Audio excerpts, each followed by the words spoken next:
Всем привет, вы на канале В Хоккее. Сейчас мы посмотрим матч чемпионата мира 67 года СССР Чехословакия. По многим рассказам и слухам перед этой игрой нашим тренерам пришла в Вену телеграмма-рекомендация или приказ отдать игру, чтобы братья по соцлагерю попали в медали, ведь наши уже чемпионы. Но Тарасов и Чернышов ослушались и настроили команду только на победу. Была ли телеграмма? Большой вопрос, но давайте все по порядку. Подпишись, если нравится тот хоккей, и обязательно досмотрите до конца, там будет интересно. Vlastně sám. Zahajovací body, na kterém se sešli Nedomanský a Aleksandr Almětov. У нас в воротах Коноваленко, у Чехословакии Владимир Надерхал. Матч начался от ножа. Ярослав Холик очень жестко и даже грубо встречает одного из лидеров нашей сборной Анатолия Фирсова. Byl to nástup týmu z Vysočiny a taky. По рассказам наших хоккеистов, Ярослав Холик был чуть ли не самым противным игроком той Чехословакии. Вечно всем был недоволен и часто вел себя некрасиво. Кстати, наши ему дали прозвище «Сопливый» из-за того, что он постоянно почему-то вытирал нос. В большинстве сам Фирсов как раз и нанес первый и мощнейший бросок по воротам. Firsova rána. Александр Палыч Рагулин единственный из наших, кто играл без шлема. Вновь большинство. Вбрасывание в зоне чехов. Рагулин едет за ворота и резко вылезает. Zkusil obět bránu a poslat kotouč do ohně. Игра уже 4-4. Олег Зайцев идет сам все поле, и Махач великолепно его ловит. Hráčům své éry. Tady je skvělý bodyček Oldřicha Machače, který zastavil sovětskou akci. Чехи уже в большинстве. Зайцева проткнули в чужой зоне и убегают 2 в 1. Голонка и Иржик, но Валерий Никитин в падении. Браво! Možnost pro Golonku a Jiříka, ale obětavý pád vracejícího se Almětova překazil tuto šanci. Но атака не закончилась, и все тот же Иржик с пятачка момент. Коноваленко. A možnost před Konovalenkem pro Jiříka. Море удалений, вновь 4-4 игра и вновь парочка. Иржик оставляет, Голонка подхватывает шайбу, входит в зону, бросок с неудобной. Víkendovou střelu a dává první gól. 1-0. Трибуны в Вене ревут. Какой хлесткий бросок с бэкхенда получился у 9-го номера чехословацкой сборной. В следующей атаке тут же наши создают момент Зайцеву. Бросок! Na modré čáře, Zajceva střela a je vyrovnáno. 1-1. Прошло всего 18 секунд, и наши ответили. Альметов хорошо разобрался в углу, отдал Зайцеву, и тот быстро сравнял счет. Вратарь Надерхал пропустил, как кажется, не сильную шайбу. Возможно, был рикошет. Чехи вновь идут вперед. Сухи набрасывает, Коноваленко ловит, и опять Ярослав Холик цепляет вратаря, и происходит стычка. Нашим это не понравилось. V pohodě Polupanov a Pospíšil opustili trestné lavice a ještě první konflikt na ledě. Konovalenkovi se tam nezdálo dohrávání československých hráčů. Чем дальше, тем больше команды показывают, что заруба будет серьезная. Ничего наши не отдадут. Рагулин остановил Ярослава Холика, и Иванов не упустил момент ударить Ярослава, а Викулов сбил Станислава Прила. Akce velmi nadějná, zastavená rozhodčími, kteří budou vylučovat. Pokud to gesto Čil ve sborné až o 10 let později. No a Sovětům se to vůbec nelíbí a podívejte se na ty vzrušené reakce. I rozhodčí už ztratil trpělivost. Na trestné lavici Ivanov a Vikulov.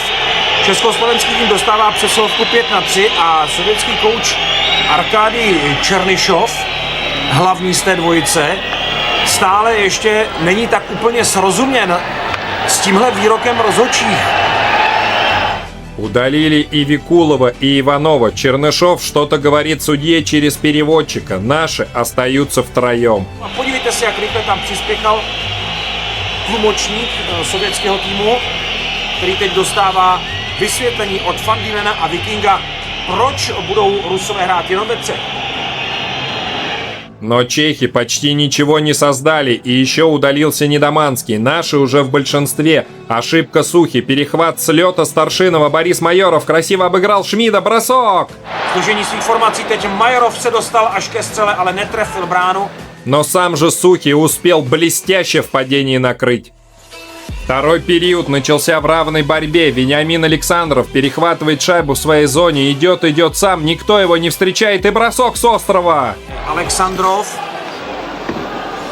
Наши в атаке. Викулов, Зайцев, пас, Фирсов. Как технично обыграл Шмида. Момент! Udělal prostor před Nadrchalem a ten předvádí výborný zákrok.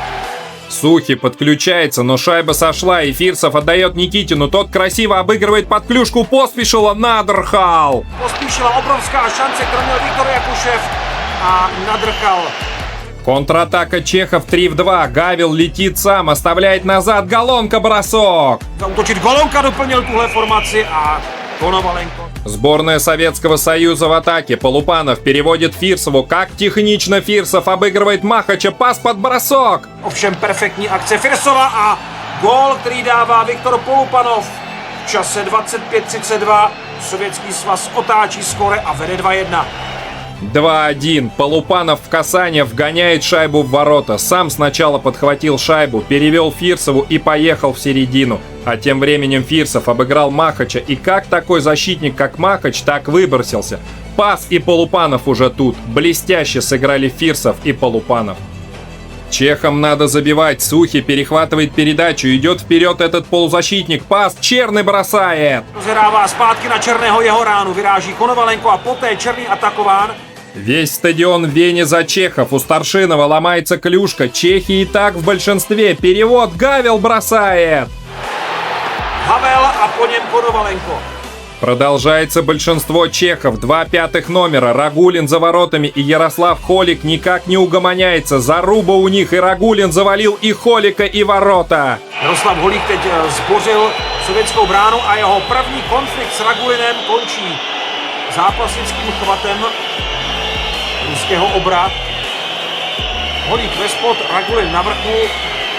Kolikrát se takhle ještě potkají. Наши атакуют. Никитин поднимает на вершину Рагулину. Бросок от синей. Докручивай, Никитин сам. A Nadrchal teď na čáře zastavil. Как успел Надрхал. Фирсов уже вскинул руки вверх. Старшинов возвращается в свою зону и привозит себе. Перехват. Гавел бросает. Ovšem velká chvíle před Konovalenkem a konečně přesná střela a nadělala Konovalenko. Ошибается Иванов на чужой синий, и опять скоростной Гавел улетает. Бросок с неудобной. Znovu Havel a další backendová střela a znovu zasahuje Konovalenko. Никитин начинал матч в защите. Перевели в нападение в тройку к Борису Майорову и Старшинову вместо Александра Якушева. Никитин технично разобрался, и Старшинов с пятака. Как? No a před Nadrchalem další velká možnost. Что за игра? И в ответ опять Гавел и Голонка убегают 2 в 1. Пас вдоль ворот. Havel tentokrát backendem rozhrál na Golonku a Konovalenko musel zasahovat. Скорости сумасшедшие. Черный отбирает у борта. Пас. Грантнер убегает. Бросок мощнейший. Pro Grantnera Nedomanský minul dorážku před Konovalenkem. Skákavý kotouč. Опять Старшинов. Что он делает? Опять привозит. Через пятак свой поехал. Голонка. Zůstávají v klidu a nečekaná šance pro Golonku, která vystrašila teď Konovalenka. Я скажу так. Коноваленко красавец. Нас сегодня серьезно подтаскивает. Рагулин выводит шайбу из зоны через Фирсова. Фирсов идет 1 в 1. Как обыгрывает опять Махача. Передача Викулову. Obešel ho a přihrává výborný Nadrchal. Какой мог быть шедевр, но Надрхал под стать Коноваленко. Просто красавец, успел переместиться. Супер красивый эпизод. Недоманский, 19 номер, подхватывает шайбу в центре, идет сам, обыгрывает легко Зайцева. Пас на пятак, опасно! Konovalenkově brance. Альметов и Александров играют в тройке с Виктором Якушевым. Локтева в сборной уже нет. Александров разгоняется из своей зоны. Просто какая скорость! Объезжает все на свете. Передача, бросок защитника и добивание самого Александрова. Nadrchal má problémy a výborně zareagoval na tu dorážku. Z bezprostřední blízkosti další skvělý zákrok. Чехам нужна только победа, и третий период начинается с их атак. Гавел отдает по борту Иржику. Кустин непонятно куда уезжает. Иржик вылезает на пятак, бросок. Jiřík se vytočil před Konovalenka a dostává puk za čáru, vyrovnáno 2-2. 2-2. Судьи засчитывают шайбу. Трибуны ревут. Чехи в радостях. Ворота за время атаки Иржика были подняты дважды. И Иржик со второго раза все-таки добился успеха. Получается, такие голы в то время засчитывали. Судите сами. Довольно спорный эпизод. Хотя судья очень уверенно засчитал. Первая тройка: Альметов, Александров и Виктор Якушев. И как раз Виктор идет все поле сам, скидывает Альметову, мощнейший бросок. Nadrchal připraven na střelu od modré čáry. Защитник Чехословакии Сухи ошибается, и дриблинг Фирсова не спутаешь ни с кем. Улитка накручивает двух чехов, пас Полупану и Фирсов бросок. Polupanov, Firsov a soupeř znovu vede. Anatolij Firsov dává 11. gól na tomto mistrovství světa. 3-2. Какой же технарь Фирсов. Весь гол почти он и сделал. Феноменальная игра Фирсова. Уже второй гол делают Фирсов и Полупанов. Тут уже Полупанов ассистент, а Фирсов расстрелял Надерхала.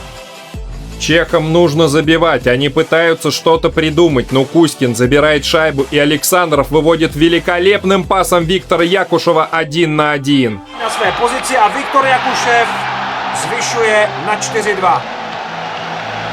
4-2. Великолепная атака. Подловили чехов на пересменке, и Виктор Якушев, не сближаясь с Надерхалом, поразил ворота. Великолепный пас Александрова. Чехи в критическом положении. Поразительно. Чехи всю игру тогда играли всего в 4 защитника, то есть в 2 пары.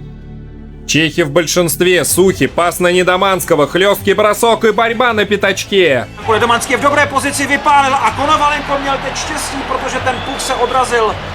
А это знаменитый финт Фирсова, клюшка, конек, клюшка, в своей зоне, еще и в меньшинстве. Интересно, что после этого сказал Тарасов. Команды поменялись воротами, вбрасывание у нас, Зайцев ошибается, Гавел перехватывает, пас на пятак, Галонка! Теперь наши в большинстве, Майоров выдерживает паузу, пас, Александров бросает в касание. Boris Majorov přihrává na volného Alexandrova. Чехи начинают атаку из своей зоны, и Станислав Прил великолепным пасом выводит Ярослава Холика 1 на 1. Herná přihrávka na Jaroslava Holíka, který se schoval za obránce, ale Zajcev ho zákoval. Сборная Чехословакии в большинстве. Бросок от Сини, рикошет, Прил обыграл Коноваленко, бросок в пустые. Шанse pro Prila a Ivanov na brankové čáře zastavil jeho dorážku. Двое наших бросились, но перехватил шайбу Борис Майоров. Продолжается большинство чехов. Ярослав Холик идет вперед, пас назад, и Прил бросает в касание, куча мала. A tvrdá střela, závar v Konovalenkově brankovišti, Suchý se tam nedokázal dostat ven. После этого Иржи Холик жестко играет против Виктора Якушева у борта, и вот эти знаменитые кадры, где Рагулин пошел в разнос гонять чехов, тут же и Ярослав Холик. Je tu šarvátka, Pril to všechno odnáší za Jiřího Holíka. Jaroslav Holík se snaží teď upoutat Ragulinovu pozornost a daří se mu to. Эти кадры старались не показывать в Советском Союзе, считалось неправильным. Рагулина после этого вызвали на воспитательную беседу после чемпионата. Мол, гоняешь наших братьев по соцлагерю чехословаков. Это неслыханно, позор на всю округу. По нынешним временам это просто чуть-чуть потолкались. Не знаю, как это считалось тогда, но говорят, из-за этого сборная лишилась правительственных наград, и никто из серьезных официальных лиц хоккеистов не встречал. Мало того, что ослушались и не отдали братьям победу, ведь в параллельном матче шведы разорвали Канаду 6-0, и если бы чехи здесь победили, они заняли бы аж 2-е место. А так матч заканчивался при игре 3-3, и счет не изменился. Наши победили 4-2, и сборная СССР стала 5-й раз подряд чемпионом мира, а сборная Чехословакии осталась совсем без медалей. Борис Майоров был капитаном той сборной и говорит, что не видел и не слышал ни про какие телеграммы из Москвы о сдаче игры чехам. Мол, мимо него бы это не прошло. А Фирсов, который был в отличных отношениях с Тарасовым, говорит, что было пожелание уступить в последней игре, ведь нашим она была не нужна. А во что здесь верите вы, и могло ли быть такое? Может быть, стоило отдать чехам победу? Пишите в комментариях и подписывайтесь на канал для следующих обзоров. До свидания.